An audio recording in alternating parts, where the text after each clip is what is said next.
think you guys are going to like today. We are going out to shoot my B-roll for the second round of the B-roll smackdown. Found a park that I wanted to go to. I was kind of hoping it'd be raining, but it's not, so oh well. Beggars can't be choosers.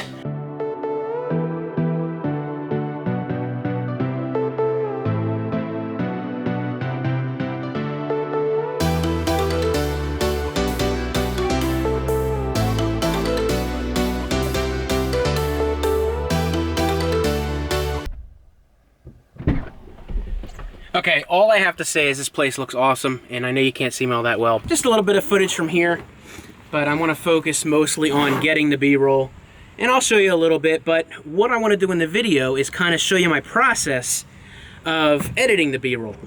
Now, this has to go in tomorrow to enter in for the contest for the second round, but I'm going to go ahead and get the crane set up and balanced, and then we'll get shooting.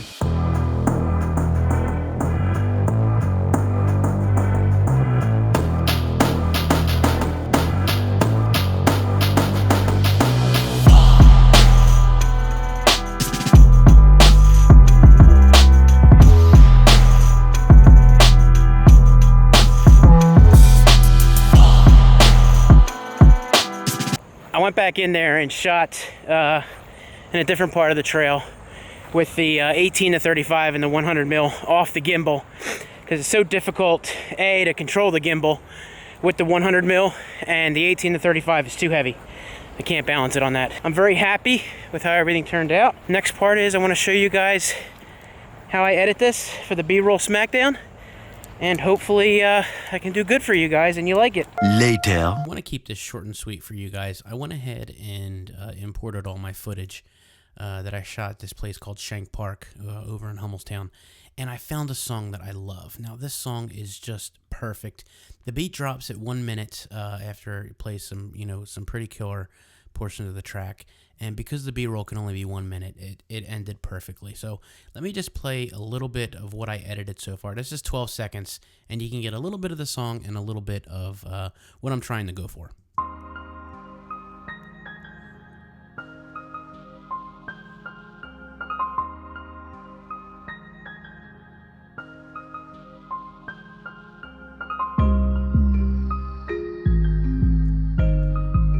So, again, only 12 seconds, but what I'm doing here is I'm just basically trying to go by the beat. Something that I think will be appealing to the eye and your ears, just as far as what you're looking at.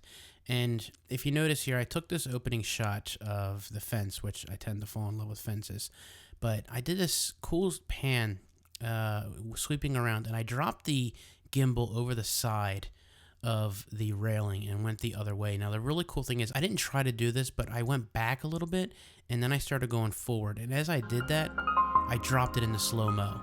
Now, I'm shooting this at 120 frames a second on the Sony A7R, so that will shoot at 1080, which still gives me some good crispy footage. But 120 frames a second allows me to drop this to 25%. So it gives you some really nice slow-mo. And as I drop back and drop forward, it goes nice and slow. Same thing goes for this wishing well. I went ahead and sped up and I dropped it right at the top and slowed it down. Now I was trying to go by the beat there. Right into the piano. If I can change to the next video. So this is literally 1 and 2 clips, and I'm already 12 seconds in.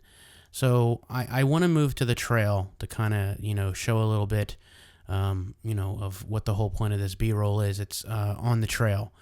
And I just wanted to bring you guys in a little bit of what I think when I am editing and how I pick my shots. Now, of course, I don't go into shooting the B-roll without a plan either. I go there and I think to myself, okay, I need a nice, good sweeping shot. I need to turn this a little faster because I know this is where I'm going to speed it up and this is where I'm going to slow it down.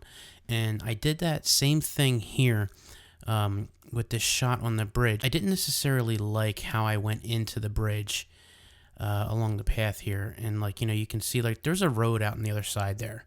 and I didn't like that. So I thought, okay, let me go here and let me, zoom in a little bit and see where I can get it. But I didn't like that I could see the cars.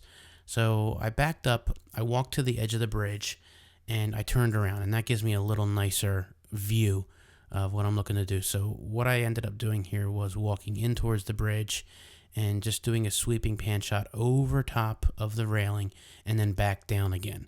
Now, I did this a bunch of times to try to get the stream to focus in and, keep the railing out of focus, which is fine if I do it fast enough. But this will allow me to, stop what I'm doing and slow it down if I want to. Of course, I'm jerking here all over the place to get the shot. But, I eventually start getting my groove going here. And I drop it real low, and then I sweep to the left, and then I drop it through the wooden post there. Now, I can slow that down if I want to, or speed it up, and then, boom, drop it slow right there, which would be nice because the gimbal actually turned itself right there, and that kind of makes it a little bit herky-jerky.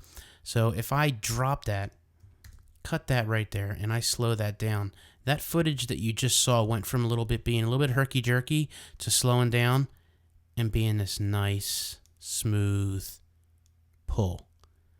See, I like that. And that is what I'm looking for when I start doing my shots and what I'm looking for. Now, this is nice. This goes up. Of course, I won't be using all of that, but I could go backwards. I could pull it back this way, which would be a cool effect because you see the water going backwards in the background there, and then I can just pull it regular and pull away fast.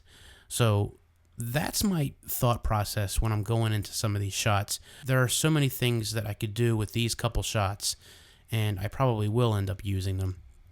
But, with a 1 minute B-roll clip, sometimes you just have to let go and keep moving on.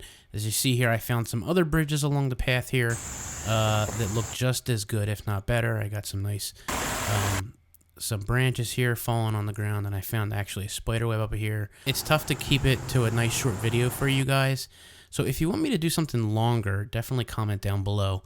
This is shot on the 100mm. I love how I got the leaf in front of that, and it's blurred out, and I messed a little bit with the focus there, but I was able to get that, and I think that turned out really good. I pulled that up, and then boom. Now I could pull that up and slow it, like I could go fast, actually from there, and go fast, boom, stop, slow-mo, and then just drop it right back down, which I think will be a cool shot. So you'll probably see that in the video. And that was shooting with the 100mm. If you guys want to see like a 10 or 15 minute, I'll be more than happy to do something like that. And I can even do this after the fact because there's so much different footage in here that I shot. You can see I got some great shots with the 100mm, and then with the 18-35, and then my new lens, the 18-105. So again, comment down below, let me know what you want to see. If you guys enjoyed this video, please feel free to give it a thumbs up. If you're stopping by for the first time, hit that subscribe button, and of course, always those notifications. You guys take it easy, and we'll see you later.